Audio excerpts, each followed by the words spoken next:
Hi, I'm Skylar. If your iPhone is stuck on the Apple logo and it won't turn on, the easiest way to fix it, hopefully, is to do what's called a hard reset.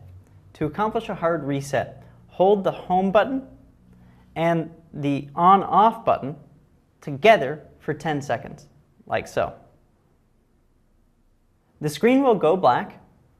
You'll see it in just a moment. And the phone will reboot. Hard resetting generally fixes that sort of problem. It's not too hard, and you'll get through it. After that, your phone will be usable again. Thanks for watching. I'm Skylar.